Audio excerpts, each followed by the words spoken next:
Hi friends, প্রতিদিনের মতো আজকেরও চলে এলাম নতুন একটি রেসিপি নিয়ে। আমি প্রতিদিন চেষ্টা করি খুবই সহজ সরলভাবে আপনাদের সঙ্গে রেসিপি শেয়ার করার জন্য, আর যতটা সম্ভব কম সময়ের মধ্যে ভালো কোনো রেসিপি দেখানোর চেষ্টা আমি করি। আজকের বানাবো আনন্দ নাড়ু। তাহলে চলুন দেখে নিন একবার রেসিপি। প্রথমেই আমি এখানে নিয়ে নিয়েছি নারকেল কোড়া।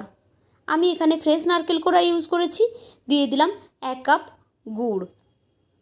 গুড় দিয়ে নারকেলটাকে খুব ভালোভাবে হাত দিয়ে এভাবে মাখিয়ে নিচ্ছি। হাত দিয়ে চেপে চেপে বেশ সুন্দর করে মাখিয়ে নেবেন। এখন এর মধ্যে আমি দিয়ে দেব 1 কাপ চালের গুঁড়ো। গুড়টা একটু পাতলা হয়ে গেছে। এখন চালের গুঁড়ো দিলাম 1 কাপ ময়দা, দিয়ে দিলাম 1/2 কাপ গুঁড়ো দুধ, দিয়ে দিচ্ছি স্বাদ অনুযায়ী লবণ। এখন হাত দিয়ে খুব ভালোভাবে এই সব কটা উপকরণকে মিক্স করে নেব।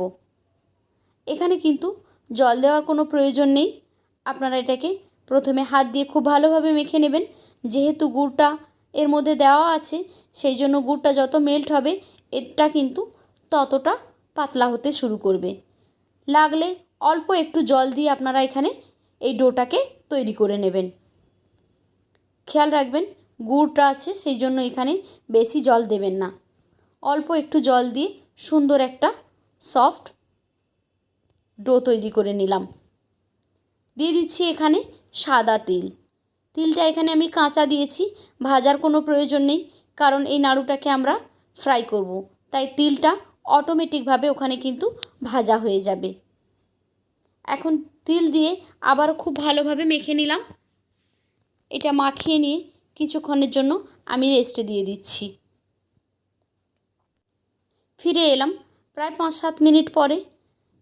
এবার এখানে আমি একটা চামচে একটু ঘি মাখিয়ে নিয়েছি, আর হাতেও ঘিটাকে ভালোভাবে মেখে নিয়েছি।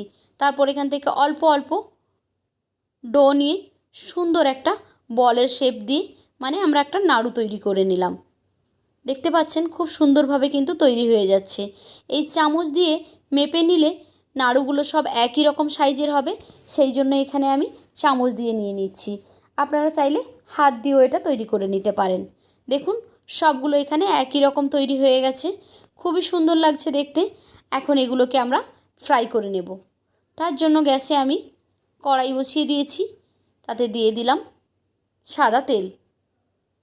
তেলটা হালকা একটু গরম হবে, তখনই আমি এই নাড়ুগুলোকে এখানে দিয়ে দিচ্ছি। আপনারা দেখেই কিন্তু বুঝতে পারছেন খুব বেশি তেল কিন্তু গরম হয়নি। এখন এই পর্যায়ে আমি নাড়ুগুলো এখানে দিয়ে দিচ্ছি। এক এক করে সব কটা নাড়ু এখানে আমি দিয়ে দেব। লো টু মিডিয়াম হিটে রেখে এগুলোকে আমরা ফ্রাই করব।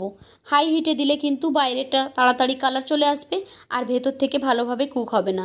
যেহেতু এখানে আমরা কাঁচা চালের গুঁড়ো আর ময়দা দিয়েছি, সেই জন্য এটা কিন্তু ফ্রাই হতে বেশ একটু সময় লাগবে। আর লো টু মিডিয়াম হিটে রেখে এটাকে ফ্রাই করবেন। একটা সাইড যখন কালার এসে যাবে তখন এগুলোকে এভাবে আস্তে আস্তে উল্টে দিচ্ছি। দুটো সাইড খুব সুন্দরভাবে যতক্ষণ না কালার আসছে আলতো হাতে নাড়াচাড়া করে আমরা কিন্তু এগুলোকে ফ্রাই করে নেব। একটু সময় নিয়ে এটাকে ফ্রাই করে নিতে হবে।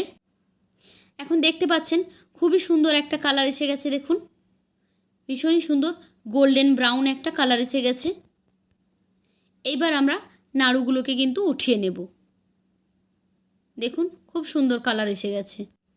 তো কেমন লাগলো আপনাদের কাছে আজকের আমার এই রেসিপি? যদি ভালো লেগে থাকে তাহলে লাইক, কমেন্ট অ্যান্ড শেয়ার করবেন। আর এইরকমই রেসিপি পেতে আমার চ্যানেলটিকে সাবস্ক্রাইব করে বেল আইকনে ক্লিক করে নোটিফিকেশান অন করে দেবেন। তাহলে যখনই আমি কোনো নতুন ভিডিও আপলোড করব সেই ভিডিওর নোটিফিকেশান সবার আগে পৌঁছে যাবে আপনাদের ফোনে। তো আজকের মতো এই পর্যন্ত। ফিরে আসবো আগামীকাল নতুন আরও একটি ভিডিও নিয়ে। ততক্ষণ সবাই ভালো থাকুন। টাটা।